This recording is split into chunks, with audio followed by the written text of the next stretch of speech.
तो आज का फाइनेंशियल स्टेटमेंट का आज का हमारा जो टॉपिक है, एक तो है मैनेजर कमीशन, जो मेन मुझे करानी है, जो क्लास 12 में भी आएगी, पहले ही चैप्टर में, फंडामेंटल चैप्टर होता है उसमें आएगी मैनेजर कमीशन। दूसरा छोटी छोटी कुछ एडजस्टमेंट हो रहा है जो मैंने अभी शायद नहीं लिखवाई, तो आज लिखवा दूंगा। पर उससे पहले मैं जो छोटी एडजस्टमेंट बता देता हूँ जो बची हुई है, जैसे कि abnormal loss of goods, loss by fire, loss by theft. I think नहीं कराई ना? तो सब लोग वो टेबल निकालो, या जो भी रजिस्टर में जहां भी आप लिख रहे हो, मैंने जो टेबल बनवाई है वो निकालो एक बार जरा। तो जैसे इसमें पहला है abnormal loss of goods, for example loss by fire, loss by theft. मैंने एक एग्जांपल ले लिया, cost of ₹10,000 loss by fire and insurance claim admitted by insurance company by ₹6,000, कि हमारा 10,000 रुपए का माल जल गया, लेकिन इंश्योरेंस कंपनी ने केवल 6,000 रुपए का क्लेम एक्सेप्ट कर लिया। इसे नोट कर लिया आपने? अब आपको याद हो, मैं इसकी पहले जर्नल एंट्री में भी मैंने बताया था मोस्ट इंपॉर्टेंट है, याद है? जर्नल एंट्री में भी किया था हमने। तो याद है कि इसकी क्या जर्नल एंट्री बताई थी मैंने? पहली एंट्री क्या होती थी? Loss by fire debit to purchase. पहली एंट्री ये थी, याद है सबको? यानी जितनी इसकी कॉस्ट है 10,000। हाँ, खराब हो गई, हाँ, 10,000 का जो हमारा गुड्स डैमेज हुआ, परचेज में से माइनस हो जाता था। दूसरा, अब इंश्योरेंस कंपनी ने हमारा 6,000 का क्लेम एक्सेप्ट किया है, तो क्या एंट्री होती थी, याद है किसी को? वैसे याद करने की बात नहीं, समझने की बात है। इंश्योरेंस कंपनी को डेबिट करके हम डेटर बना देंगे, कितने से? 6,000 से। लेकिन लॉस बाय फायर का अकाउंट हमें क्लोज करना है, क्योंकि जितने भी नॉमिनल अकाउंट होते हैं at the end of the year वो क्लोज हो जाते हैं। लॉस बाय फायर को तो पूरे 10,000 से हमें क्रेडिट करना है, तो किसको डेबिट करूंगा 4,000 से मैं? Profit and loss account debit. इसे भी नोट कर लो, चलो एक बारी एंट्री के थ्रू हम जल्दी समझ जाते हैं। पहले एक बारी एंट्री लिख लो, फिर इसके बताता हूँ फाइनेंशियल स्टेटमेंट पे क्या इफेक्ट होगा। अब आप ये देखो इसका फाइनेंशियल स्टेटमेंट पे क्या इफेक्ट पड़ेगा। देखो, लॉस बाय फायर अकाउंट तो जितने से डेबिट किया उतने से क्रेडिट किया, तो फाइनेंशियल स्टेटमेंट में तो कोई जाएगा ही नहीं। मेन है, हमने परचेज को क्रेडिट किया है 10,000 से, तो परचेज में से लेस हो जाएंगे। ट्रेडिंग अकाउंट में परचेज में से लेस हो जाएंगे 10,000। हमने इंश्योरेंस कंपनी को डेबिट करके डेटर बनाया है, इंश्योरेंस कंपनी को डेबिट करके डेटर बनाया है। तो कहाँ दिखाएंगे इसको फाइनेंशियल स्टेटमेंट, मुद्दे की बात? बैलेंस शीट में, असेट्स में। तो एसेट्स में हम इंश्योरेंस कंपनी को दिखा देंगे 6,000 से। तो अलग से लिखेंगे रिटर्न आगे? नहीं नहीं, डेटर तो केवल गुड्स के लिए होता है, जिनसे हमने गुड्स के पैसे लेने हैं, तो इंश्योरेंस कंपनी का अलग से है। और जो profit and loss account debit किया है, अब ये तो लिखा ही हुआ है, पी एंड एल डेबिट किया, तो अबे कैसी बातें करते हो यार। जब पी एंड एल को डेबिट किया तो पी एंड एल के डेबिट में ही पोस्टिंग होगी ना, क्रेडिट में कैसे हो जाएगी? तो पी एंड एल के डेबिट में चले जाएंगे 4,000 रुपए। तो ये फाइन, हाँ ठीक है, तो ये इस तरह से फाइनेंशियल स्टेटमेंट में इसका इफेक्ट आ गया लॉस बाय फायर का। इसी में गुड्स से रिलेटेड एक ट्रांजैक्शन हो रहा है जो मैंने नहीं कराया अभी तक आपको। Goods used as an assets.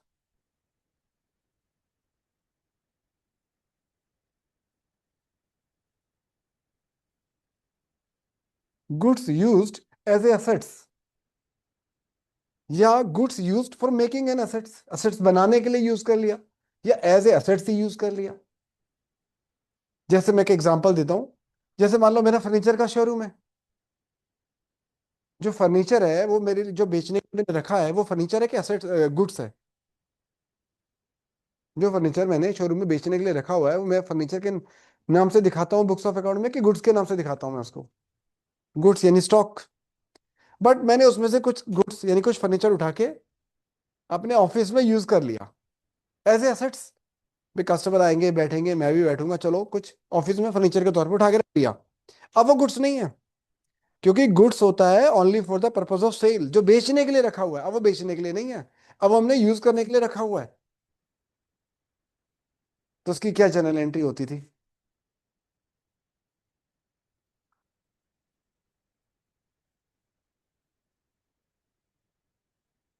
Assets debit to purchase, यानी फर्नीचर डेबिट टू परचेज। तो क्या इफेक्ट पड़ेगा फाइनेंशियल स्टेटमेंट पे इसका? असेट्स में इंक्रीज कर देंगे, अब फर्नीचर है तो फर्नीचर में जोड़ दो, मशीनरी है तो मशीनरी में जोड़ दो। और ऑब्वियसली परचेज में से क्या हो जाएगा, ट्रेडिंग अकाउंट में माइनस हो जाएगा, ट्रेडिंग अकाउंट में परचेज में से माइनस हो जाएगा। नोट करते रहो सब लोग। देखो देखो एंट्री, जनरल एंट्री से आइडिया लग जाएगा, अब तो पूछना ही नहीं चाहिए आपको। हम्म, पता चल गया। असेट्स में चला जाएगा ना, असेट्स में ऐड कर दोगे।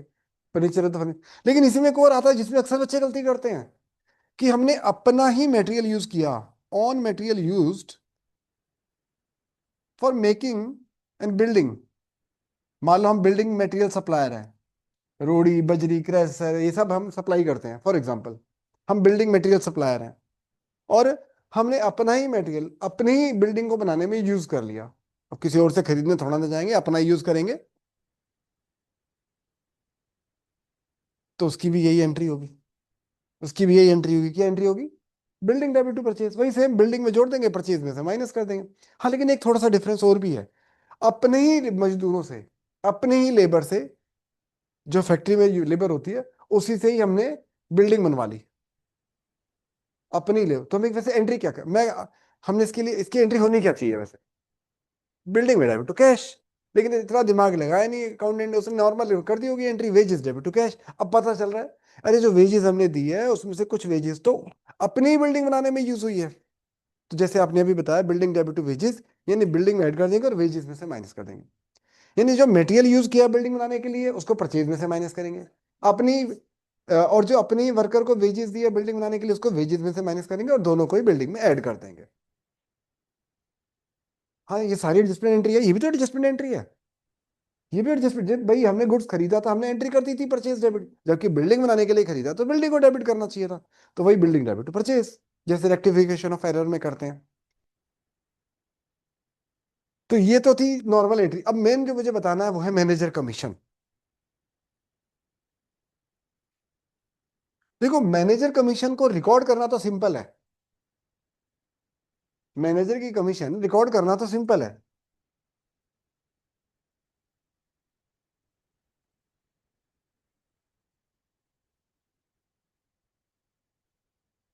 एक तो वो P&L के डेबिट में आएगी, और दूसरा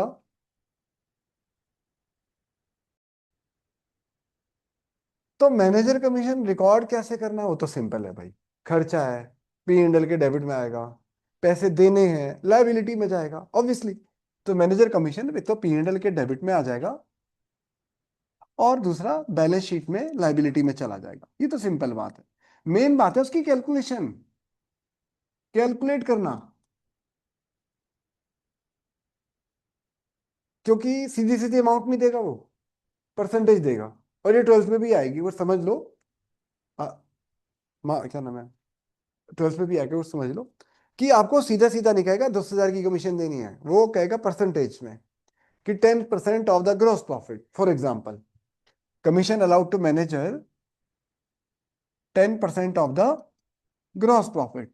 तो पहले आप ट्रेडिंग अकाउंट बनाओगे, ग्रॉस प्रॉफिट निकालोगे, और ग्रॉस प्रॉफिट निकाल के, जैसे मान लो ग्रॉस प्रॉफिट आपका 1 लाख रुपए आया, तो 1 लाख का 10% यानी कि 10,000 आप P&L के डेबिट में दिखा दोगे, और आप लाइबिलिटी में दिखा दोगे। चलो कोई दिक्कत नहीं है। अगर वो कहता है कमीशन अलाउड टू मैनेजर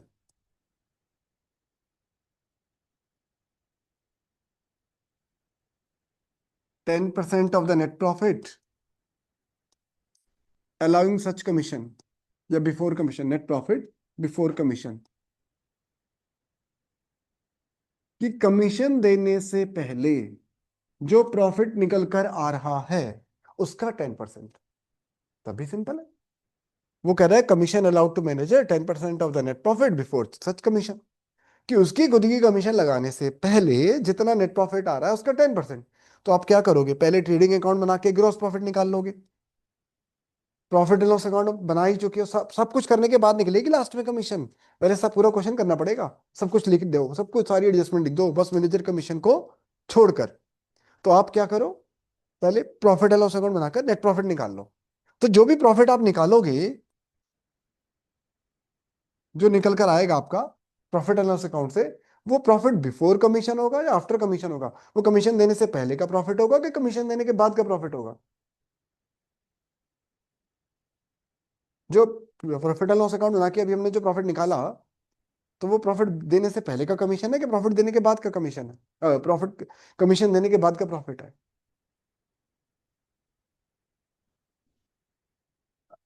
मैं अभी मेरे क्वेश्चन नहीं सुन रहे आप, पता नहीं कुछ सोच रहे थे, दोबारा सुनो, आपके लिए बोलता हूँ। क्वेश्चन में लिखा है commission allowed to manager 10% of the net profit before charging such commission, कि कमीशन देने से पहले वाले प्रॉफिट के ऊपर 10% कमीशन देनी है। तो अब हमने कमीशन निकालनी है कितनी बनती है, तो उसके लिए मैंने प्रॉफिट एंड लॉस अकाउंट बनाकर प्रॉफिट निकाल लिया कितना आ रहा है। तो जो प्रॉफिट निकाला मैंने, वो कमीशन देने से पहले कि कमीशन देने के बाद है? क्योंकि कमीशन तो अभी दी नहीं, कमीशन तो पता ही नहीं कितनी है, तो कमीशन देने से पहले है। तो जो निकल कर आया, वो निकल कर आया हमारा प्रॉफिट बिफोर कमीशन, क्योंकि कमीशन तो अभी कैलकुलेट ही नहीं करी। फॉर एग्जाम्पल वो है 3,30,000 रुपए, 3,30,000। ठीक है, तो कितनी कमीशन दोगे मैनेजर को?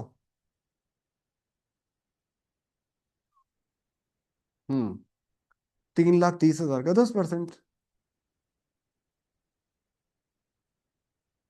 और नेट प्रॉफिट आफ्टर कमीशन कितना हो जाएगा? नेट प्रॉफिट, हाँ वो तो मेरे को ही पता, तो बताओ ना कितना हो जाएगा? 2,97,000। यहां तक किसी को कोई डाउट हो तो पूछो। हम्म, ठीक है जी, यहाँ तक नोट करना है क्या? अच्छा चलो मैं रुक जाता हूँ, नोट करना है तो कर सर लो। हाँ जी बोलो। मेरे को थोड़ा अब आते हैं इसके मेन पॉइंट पे, जहाँ बच्चे अक्सर गड़बड़ करते हैं, जो ट्वेल्थ में भी आता है, जब फंस जाते हैं बच्चे छोटी सी वर्किंग के चक्कर में। जैसे कि इस क्वेश्चन में लिखा है मैनेजर को जो कमीशन देनी है वो देनी है 10% of the net profit before charging such commission, तो दिक्कत नहीं आई। लेकिन अगर क्वेश्चन में लिखा होता commission allowed to manager 10% of the net profit after charging such commission, तब आ जाता पंगा। क्या लिखा था, फिर से मैं लिख रहा हूं, आप भी लिख लो। Commission allowed to manager, commission allowed to manager,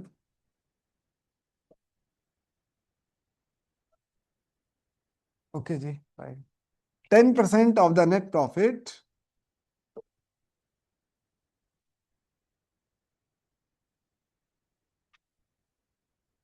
after charging such commission.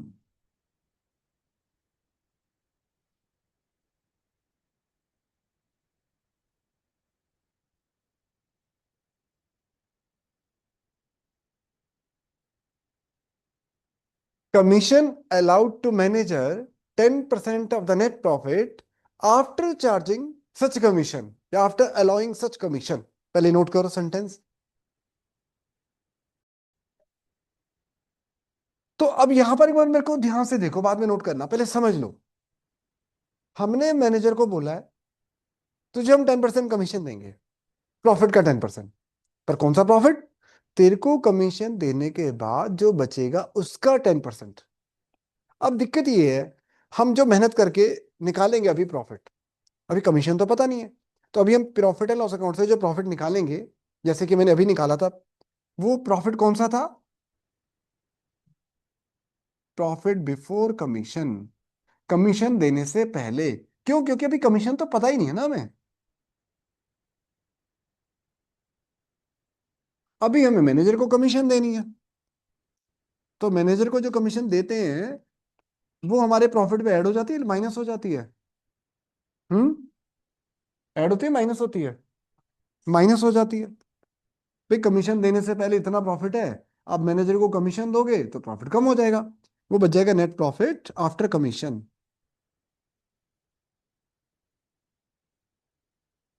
अब प्रॉब्लम ये है कि जो 10% कमीशन देनी है, ये जो 10% कमीशन है, वो कौन से प्रॉफिट का 10% देनी है? 3,30,000 पे, ये कमीशन माइनस करने के बाद बचे हुए प्रॉफिट पे, किस पे देनी है 10%? ये हम आप निकाल रहे हैं, हाँ तो निकलने के बाद निकलना। दिक्कत ये है, अब कैसे करें? जब तक कमीशन नहीं पता तब तक ये वाला प्रॉफिट नहीं पता चलेगा, जब तक ये प्रॉफिट नहीं पता ये कमीशन नहीं पता। मैथ, मैथ किस लिए पढ़ते हैं? मैथ इसलिए पढ़ते हैं। अब इसको मैं बुक में जो है ना, अर्थमेटिक से किया हुआ है। अर्थमेटिक मतलब लेट प्रॉफिट आफ्टर कमीशन 100, कि मान लिया कमीशन देने के बाद कितना प्रॉफिट है 100, तो मैनेजर को कितनी कमीशन देंगे? क्या बोल रहे हो यार, जो मैं पूछ रहा था जवाब दो। हमारा प्रॉफिट 100 रुपए का है, कितनी कमीशन दोगे मैनेजर को? कितना? 10 रुपए, इतना है इसका आंसर। 10 रुपए, इतना हाई फाई क्यों बना रहे हो उसको? तो बताओ कमीशन देने से पहले कितना प्रॉफिट होगा हमारा? प्रॉफिट बिफोर कमीशन कितना होगा? बोलो मान्या, कमीशन देने से पहले कितना प्रॉफिट होगा? तो कुछ भी बोल रहे हो। 3,30,000 का तो एक्चुअल प्रॉफिट है। मैं कह रहा हूं कि अगर मान लो प्रॉफिट देने के बाद हमारा प्रॉफिट, कमीशन देने के बाद हमारा प्रॉफिट 100 रुपए है, तो कमीशन कितनी दोगे? तो कमीशन देने से पहले कितना प्रॉफिट होगा? ओ भाई, 110। किसी को 10, अगर किसी को 10 रुपए देने के बाद हमारी जेब में 100 रुपए है, तो 10 रुपए देने से पहले कितने हैं? 110। क्योंकि बुक में ऐसा केस, इसलिए मैं बुक वाले तरीके से बता रहा हूँ। अब इसको यूनिटरी मेथड लगा देते हैं हम। यूनिटरी, अभी एक्स से बता दूंगा, पहले एक बार जो है बुक जो ये कर रहा हूँ पहले वो तो पूरा कर लूँ। अब यूनिटरी मेथड ये कहता है कि अगर प्रॉफिट बिफोर कमीशन 110 है, तो मैनेजर की जो कमीशन बनती है वो बनती है 10। अगर प्रॉफिट बिफोर कमीशन 1 है, तो मैनेजर की कमीशन कितनी होगी? 10/110। तो इसलिए अगर प्रॉफिट बिफोर कमीशन 3,30,000 है, तो मैनेजर की कमीशन कितनी बनेगी? 10/110 इंटू 3,30,000, इसको बोलते हैं यूनिटरी मेथड। तो ये आ गया 30,000 रुपए। अब इसको वेरीफाई करके देखो, अब इसको वेरीफाई भी करो, कितनी कमीशन बनी है मैनेजर की? 30,000। प्रॉफिट कितना था हमारे पास? 3,30,000 का। 30,000 की कमीशन देने के बाद प्रॉफिट कितना रह गया? क्या कंडीशन फिट बैठ रही है? क्या मैनेजर को हमने ठीक वही कमीशन दी है जो उसने बोला था? 10% of the net profit after charging such commission. तो कमीशन देने के बाद प्रॉफिट 3 लाख का है, 3 लाख का 10% निकालोगे तो कितना बनेगा? 30,000 ही बनेगा।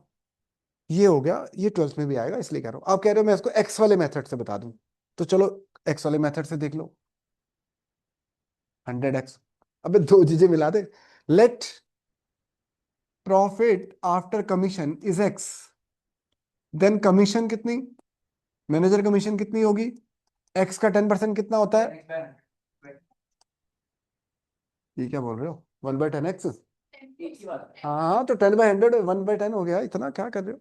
देन प्रॉफिट बिफोर कमीशन कितना होगा? कितना बना?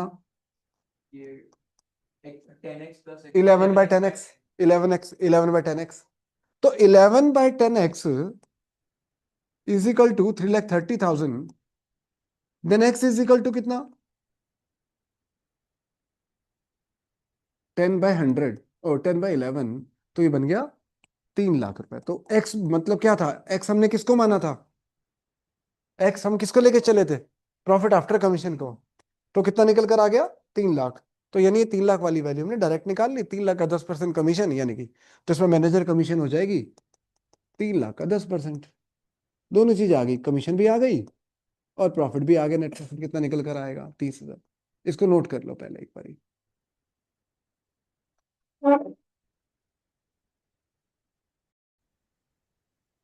देखो ये मैथ है, आपको एग्जाम में जो दिखाना है, क्या दिखाना है? या कह लो बुक में क्या किया हुआ है? बुक में इतनी लंबी चौड़ी कोई वर्किंग नहीं करी। बुक में केवल इतना किया हुआ है कि मैनेजर कमीशन ऐसे आएगी। उन्होंने एक सिंपल फॉर्मूला बना दिया, percentage divide by 100 plus percentage. सुन रहे हो? बुक में क्या फॉर्मूला है? Percentage divide by 100 plus percentage into profit before commission जो है। उन्होंने बस इतना समझाया है। ये इतना जो मेहनत करके मैं समझा रहा हूं, मैं केवल कॉन्सेप्ट क्लियर करने के लिए करा रहा हूं कि बच्चे को क्लियर होना चाहिए, रट्टाफिकेशन की थोड़ा ना होना चाहिए। अब बाकी आपकी मर्जी, आप कैसे भी कर सकते हो। आपको एग्जाम में केवल इतना दिखाना पड़ेगा बस। अभी आप कैसे जितना नोट करते हो वो आपके ऊपर है। जो बच्चे ऑनलाइन रिकॉर्डिंग देख रहे हैं वो, उनको बता दूं इलस्ट्रेशन नंबर 16 इंपॉर्टेंट है, most important final exam point of view से।